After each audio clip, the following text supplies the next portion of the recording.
Olá, seja bem-vindo à 11ª aula da série sobre a obra De Quive, de Thomas Hobbes. Na aula de hoje, uma aula que deve ser bastante breve, nós falaremos um pouco sobre o capítulo 12. Nós destacaremos duas doutrinas que, segundo Hobbes, são inimigas da sociedade civil. Então, é isso que nos interessará comentar do capítulo 12. Nas próximas aulas, agora nós já estamos entrando na reta final desse curso, nós trataremos dos capítulos 13 e 14. Aí nós teremos provavelmente umas 4 ou 5 aulas sobre esses outros capítulos e encerraremos a nossa série. Então, do capítulo 12, a primeira doutrina que interessa explorar já é bem conhecida nossa, porque ela é mencionada em várias passagens ao longo da obra de Hobbes. Trata-se do positivismo moral, então eu não me deterei muito nesse ponto, eu só vou mostrar as passagens do capítulo 12 que reforçam isso que eu estou chamando de positivismo moral de Hobbes, porque se trata de uma doutrina segundo a qual o conteúdo da moralidade, o fato de que possamos ter juízos morais com uma determinação, deriva da legalidade, quer dizer, deriva da lei positiva. Então, em outras palavras, sem leis positivas, a lei moral para Hobbes não tem um conteúdo, ela se torna uma simples questão de foro íntimo, como nós já vimos na análise de outros capítulos. Ou seja, trata-se de uma questão de boa fé, de boas intenções, de não termos a intenção de sermos agressivos. Mas o que significa uma ação adequada a essa intenção, que é uma intenção apropriada de acordo com a lei de natureza? Isso não pode ser fixado sem as leis da sociedade civil, que são as leis positivas. Então, isso é que seria o positivismo moral de Hobbes, que também dá as caras na seguinte passagem do capítulo 12. A primeira doutrina a dispor os homens à sedição é aquela segundo a qual o conhecimento do bem e do mal é uma matéria para os indivíduos. Inclusive, nós temos notado que Hobbes é um teórico que fica como um pioneiro, como um precursor dessas teorias políticas contemporâneas que colocam bastante ênfase no desacordo, como a teoria de Jeremy Waldron. Então, mesmo que essas teorias não comprem essa doutrina do positivismo moral de Hobbes, nós temos aqui em Hobbes o nascimento praticamente desse tipo de filosofia política que, muito mais do que tratar a filosofia política como domínio de aplicação de uma doutrina racional do direito, de uma teoria da justiça, trata a filosofia política como o domínio em que precisamos resolver a questão do desacordo moral entre indivíduos que precisam coexistir. Então, essa ideia de que a sociedade moderna é a coexistência de indivíduos que possuem ideias divergentes, ideias conflitantes a respeito do justo e do injusto, do bom e do mal, e a boa filosofia moral tem que vir com uma solução para esse tipo de situação, em vez de simplesmente introduzir uma nova versão, ainda outra concepção do que seria bom, do que seria justo. Isso é fundamental, né? Inclusive uma ideia bastante forte no pensamento do Jeremy Waldron, que explicitamente diz se inspirar em Thomas Hobbes, essa ideia de que o filósofo político não traga simplesmente mais um argumento a favor de uma determinada teoria da justiça, não elabore simplesmente mais uma teoria da justiça, mas lide com o fato de que os indivíduos não estarão de acordo acerca de um conceito de justiça e mesmo quando compartilham um conceito de justiça, ainda divergem no tocante à sua aplicação em casos particulares. Então, isso vem muito do pensamento de Hobbes, é algo muito forte na filosofia hobbesiana e é por esse motivo que nós encontramos essa tese sendo repetida em vários capítulos do De Quive. Nesta outra passagem, por exemplo, em que eu faço uma pequena citação literal, Hobbes diz que as leis positivas são as regras do bom e do mal, do justo e do injusto, do honroso e do desonroso, e, portanto, é preciso aceitar o que o legislador coloca como bom e o que ele proíbe como mal, né? É preciso aceitar.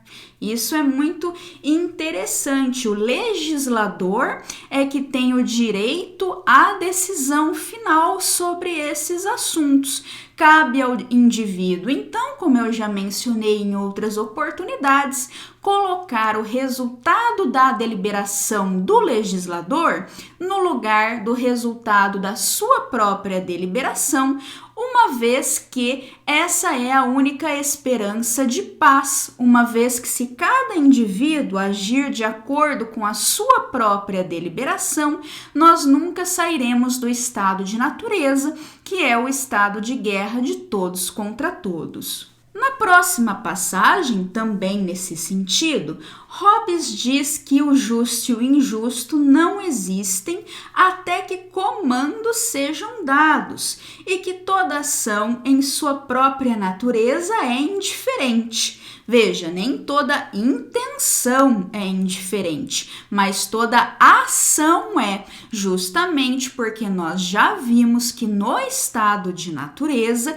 indivíduos com intenções diferentes, alguns com boas intenções, outros com más intenções, podem convergir nas suas ações, uma vez que o homem não agressivo também se vê obrigado a praticar ações violentas, antecipando-se ao ataque de outros indivíduos. Nós já exploramos bastante essa lógica do ataque preventivo em outras oportunidades, em outros momentos desta série. Então, toda ação em sua própria natureza é indiferente, não é possível, sem as leis positivas, saber qual ação emana de uma boa intenção, qual ação emana de uma atitude de má fé. O que é justo ou injusto deriva do direito do governante, direito. Então, veja, isso também é um traço interessante do pensamento hobbesiano. Ainda que ele esteja nos dizendo que o conteúdo da lei moral, da lei de natureza, dos ditames da razão, tenha que ser fixado pela lei positiva, por isso mesmo nós precisamos da lei positiva. Então significa que a lei de natureza fixa, sim, o direito de governar do nosso governante, estabelece a legitimidade moral da autoridade. Então é um positivismo muito peculiar, porque é um positivismo que deriva de uma certa concepção do que requer de nós a lei de natureza. No caso, a lei de natureza requer de nós exatamente a obediência a um soberano, desde que os demais estejam dispostos, tenham se comprometido conosco à mesma obediência, como uma solução dos nossos dilemas no estado de natureza, tá? Então, é interessante entender essa dinâmica entre lei de natureza e leis positivas em Hobbes. Ao mesmo tempo que as leis de natureza não podem determinar quais ações são certas ou erradas, entendidas como ações externas e não como simples intenções em foro íntimo, essa lei de natureza também serve de fundamentação moral para as leis positivas, exatamente porque ela exige, ela precisa dessas leis positivas para que ela receba um conteúdo determinado e possa cumprir a sua finalidade, que é a paz e a segurança que advém do convívio pacífico entre nós. Então, ele diz que reis legítimos, atenção à palavra legítimo aqui, tá? Portanto, tornam o que eles ordenam justo ao ordenarem, por ordenarem, e tornam o que eles proíbem injusto por proibirem. É verdade que esse tipo de tese hobbesiana, levada ao extremo, também nos leva à consequência mais indigesta possível, que é a possível obediência a um governo que cometa atrocidades morais, como se viu, por exemplo, no Terceiro Reich. Então não chega a ser um exagero, não chega a ser uma distorção do pensamento hobbesiano se dissermos que, quando os oficiais do Terceiro Reich julgados em Nuremberg responderam que estavam apenas cumprindo ordens, como se isso os isentasse de qualquer responsabilidade, inclusive do ponto de vista moral, Hobbes daria amparo a esse tipo de alegação. E é isso que nós podemos observar na passagem que será lida nesse momento. Hobbes nos diz que uma distinção precisa ser traçada. O meu pecado é o que eu, como agente, considero como um pecado da minha parte. Mas o que eu considero como um pecado em outra pessoa, às vezes eu posso fazer sem que eu mesma cometa um pecado. Pois se alguém me diz para fazer algo que é um pecado para a própria pessoa que me diz fazer, eu não cometo pecado ao fazer, contanto que a pessoa que me diz para fazer seja o meu senhor por direito. Então veja só, existe uma ação que é errada. Nesse sentido, eu acho que nós poderíamos dizer que o Hobbes tem em mente que essa ação seria agressiva. Se fosse para nós tomarmos essa iniciativa por nós mesmos, nós saberíamos que estaríamos pecando, porque nós saberíamos que essa ação seria uma agressão sem justificação contra uma outra pessoa. Agora é que vem um aspecto complicado, especialmente difícil de aceitar do pensamento hobbesiano, como eu mencionei. Se essa mesma ação, então, for ordenada para que outra pessoa a pratique, esta outra pessoa não estará pecando ao praticar essa ação, justamente porque ela não a praticará por iniciativa própria, mas apenas porque ela tem que cumprir as ordens daquele que é o seu comandante por direito. Então veja só, eu realmente não posso praticar esse tipo de ação. Esse tipo de ação eu vejo que seria um pecado, que seria uma ofensa às leis divinas, que são as leis de natureza para Hobbes. No entanto, a partir do momento que eu transmito essa ação como uma ordem, o conteúdo de uma ordem para alguém, e esse alguém está submetido legitimamente à minha autoridade, então este alguém pode praticar essa ação sem pecado, alegando justamente que ele estava cumprindo ordens. Ele não estava praticando a ação porque ele mesmo queria praticá-la, né? Então, como eu disse, isso me parece claramente justificar que um soldado cometa as atrocidades que for, desde que ele esteja sob o comando de alguém que pode lhe dar ordens por direito, quer dizer, desde que ele esteja submetido ao comando de uma autoridade legítima. Então é a esse extremo que nos conduz a filosofia moral e política de Thomas Hobbes. E por isso, talvez a grande dificuldade para nós contemporâneos seja aceitarmos os insights valiosos de Hobbes, tirarmos de Hobbes as lições que com certeza temos a aprender com ele, sem acabarmos comprando todo esse pacote, sem termos que chegar às mesmas conclusões às quais ele chegou, porque para nós, até pela nossa posição histórica, que é uma posição muito diferente da posição de Hobbes, Hobbes estava sofrendo com a questão da guerra civil, Hobbes estava sofrendo justamente pela falta de um governo forte. Nós, no nosso momento histórico, já aprendemos o quão longe pode ir um governo forte, o quão longe pode ir um povo unido em prol de uma determinada causa, né? Quer dizer, nós estamos então em uma situação em que nós recebemos essa mensagem de Hobbes de uma forma diferente do que isso soava para ele no seu próprio contexto histórico.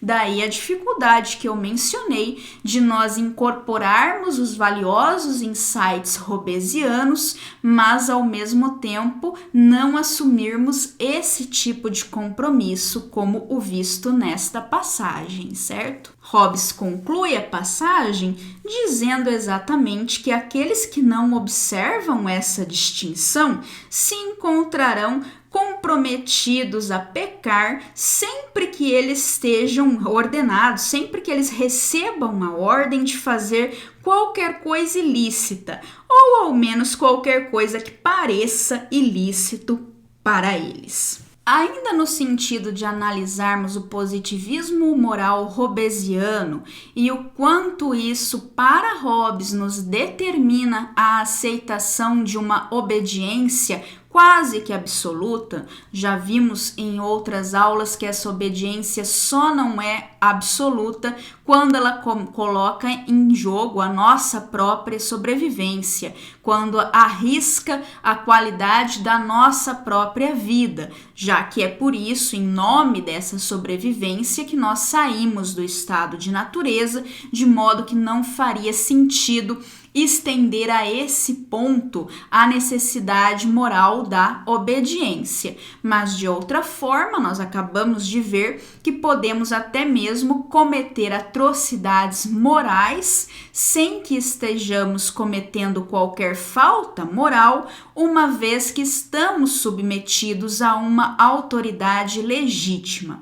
Então, um outro aspecto desta submissão à autoridade que eu quero ainda analisar está contido na seguinte passagem. Aqueles que agem contra a lei estão fazendo o que se pode fazer, o que um ser humano poderia fazer para enfraquecer a sociedade humana e a vida civil desse mundo. Eu faço uma observação a essa passagem, lembrando do que o filósofo contemporâneo Joseph Res chama de exagero melodramático. Quer dizer, a ideia de que, de alguma forma, ao violarmos uma lei, ao desobedecermos, nós estamos enfraquecendo. Por menor que seja esse enfraquecimento, por menor que seja o seu grau, em algum grau nós estamos enfraquecendo o ordenamento jurídico vigente, a vida em sociedade. O Res considera isso um exagero melodramático porque as sociedades civis são capazes de tolerar um certo grau de leis que não pegam, digamos assim, né, para falar como se costuma falar no Brasil, tem lei que não pega, né? Então você pode ter uma sociedade civil com um determinado número de leis que não tem esse tipo de, digamos assim, de eficiência, né? Esse tipo de lei que realmente não acaba conquistando o comportamento da sociedade, a adesão da sociedade. Então a sociedade como que ignora solenemente que essas leis existem. E nem por isso o ordenamento jurídico fica ameaçado. Nós não conseguiríamos determinar um número de leis que deveria não pegar para chegarmos ao ponto de termos alguma ameaça à sociedade civil. Seria a mesma coisa que tentar determinar quantos fios de cabelo alguém precisa ter para deixar de ser careca ou quantos fios de cabelo alguém precisaria perder para deixar de ser cabeludo. Não dá para a gente fixar um número, mas a gente sabe que o careca pode ganhar alguns poucos fios de cabelo sem que a gente deixe de chamá-lo de careca com boas razões, assim como o cabeludo pode perder alguns fios de cabelo todos os dias sem deixar de ser corretamente denominado cabeludo, sem deixar de ser cabeludo em sentido pleno. Então, o mesmo ocorreria na visão do Res com o ordenamento jurídico. Algumas leis não têm essa vigência prática, né? Elas não conseguem na prática se fazer valer e nem por isso o ordenamento sofre. Da mesma maneira, também é possível que nós tenhamos um conjunto de indivíduos, um grupo de indivíduos dentro da população que viola sistematicamente leis. E isso acaba não enfraquecendo o ordenamento. De novo, isso depende do número e o número necessário de obedientes para que a sociedade civil não se veja ameaçada, não pode ser fixado, mas que ela tolera algum número de desobedientes, com certeza ela tolera, e isso pode inclusive ser observado empiricamente. Então, parece que o Hobbes está cometendo aqui realmente um exagero quando ele nos diz que ao violarmos uma lei, estamos fazendo tudo o que poderíamos estar fazendo para enfraquecermos a sociedade civil, para enfraquecermos o ordenamento jurídico. Imagine, por exemplo, que você esteja para atravessar uma rua e você tenha uma lei na sua sociedade determinando que você tenha que atravessar na faixa de pedestre.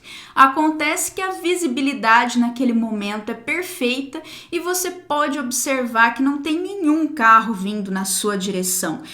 Imagine que seja uma manhã de domingo com as ruas todas desertas. Você pode então violar a lei atravessando fora da faixa e eu garanto a você que a sua consciência pode ficar tranquila porque você não cometeu nenhuma afronta à sociedade civil nesse momento. A sociedade civil não ficou nem um pouquinho mais fraca porque você atravessou essa rua fora da faixa. Então é nesse sentido que o Hobbes está sendo melodramático ao colocar as coisas nesses termos, né? Então vamos agora passar adiante e ver qual é a próxima doutrina que o Hobbes considera que seja inimiga da sociedade civil. Dessa aqui os libertários, os anarcocapitalistas é que vão gostar bastante, viu? O Hobbes diz assim que outra doutrina inimiga da sociedade civil é que cidadãos individuais tenham um domínio absoluto sobre as suas posses. Tal propriedade neles exclui o direito de todos os seus concidadãos e da própria sociedade civil a essas coisas. A gente conhece bem esse slogan de internet, né? Imposto é roubo, esse libertarianismo de internet, de redes sociais. E o Hobbes aqui está afirmando, né, firmemente que você não tem tal propriedade. Essa propriedade absoluta, esse direito que exclui a própria sociedade civil das suas posses, não pode existir para Hobbes, uma vez que o direito é criado primeiramente pela sociedade civil. É a sociedade civil que te torna proprietário do que quer que seja que você possua. E por esse motivo ela também estabelece a medida dessa propriedade, até onde vai o seu direito sobre a sua propriedade. Tudo isso é fixado e regulado por leis positivas, de tal maneira que não faz sentido que você fale como se essa propriedade fosse um direito natural que você pudesse opor não apenas a todos os seus co-cidadãos, mas ao próprio Estado. Então, para Hobbes, nitidamente, imposto não é roubo, isso não faz o menor sentido dentro do pensamento de Hobbes, a partir das premissas de Hobbes. Para dizer que imposto é roubo, contra Hobbes, você tem que nos mostrar que existe um outro tipo de direito natural, existe um direito natural que não é uma simples licença, não é uma simples liberdade, é um direito que já envolve obrigações a serem opostas a outras pessoas, então é um direito correspondente a uma obrigação no outro, uma obrigação do outro de se abster daquilo que é então supostamente seu. Você tem então o ônus dessa prova, você tem o ônus da prova de mostrar que a propriedade é um direito natural e que sem a sociedade civil não é o caso, então, como pensa Hobbes, que todos tenham o mesmo direito, quer dizer, a mesma liberdade de usar todas as coisas, tá? Então não é Hobbes que tem que provar, me parece, a falsidade desse tipo de doutrina justnaturalista.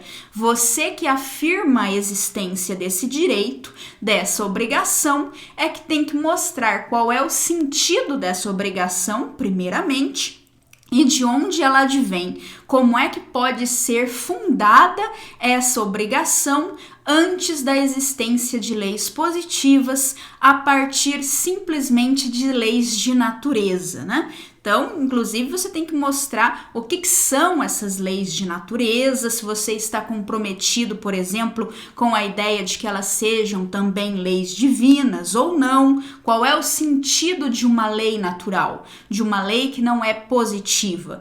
Para Hobbes, nós vimos que esse sentido é que elas são regras de razão estratégica. Então, embora ele fale em leis divinas, o sentido dele é até bastante modesto, né? Elas só são leis divinas quando pensadas como comandos da vontade de Deus. Mas antes disso, elas já são simples estratégias para nós lidarmos com outros agentes racionais. Então, Hobbes tem um conceito razoável de lei de natureza. Qual é o seu conceito a partir do qual você possa fixar uma obrigação natural de abstenção de certos bens, né? Uma obrigação natural anterior a toda a sociedade civil. Esse é o desafio que Hobbes lança para você. A bola está na sua quadra nesse momento.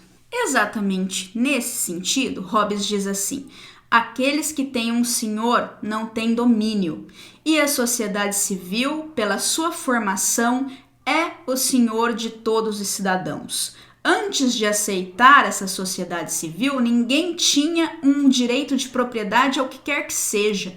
Todas as coisas eram comuns a todos os homens. Me diga, então, de onde vem essa sua propriedade, se não da sociedade civil? E de onde vem a sociedade civil, exceto do fato de que cada homem transferiu o seu direito para a sociedade civil? Você, portanto, assinalou o seu direito à sociedade civil. Seu domínio, portanto, e sua propriedade têm a medida que a sociedade civil deseja e dura pelo tempo que ela achar que deve durar, né? Isso, então, sintetiza o que eu estava falando agora há pouco, para deixar os libertários bem bravos, né? E, por fim, encerrando a aula de hoje, nós temos essa passagem aqui em que Hobbes também fala sobre impostos, sobre tributos. Hobbes diz que taxas e tributos são apenas os salários dos vigilantes, de tal maneira que a indústria do cidadão não seja prejudicada pela invasão do inimigo. Então, quando você paga um imposto, você está pagando simplesmente aquilo que você deve e nada além disso. Então, essas eram as passagens que eu gostaria de comentar do capítulo 12. Como eu disse, na sequência dessa série eu passo aos capítulos 13 e 14. Temos algumas aulas ainda pela frente antes de encerrarmos. Então, obrigada por terem me acompanhado até aqui e até a próxima. Um abraço!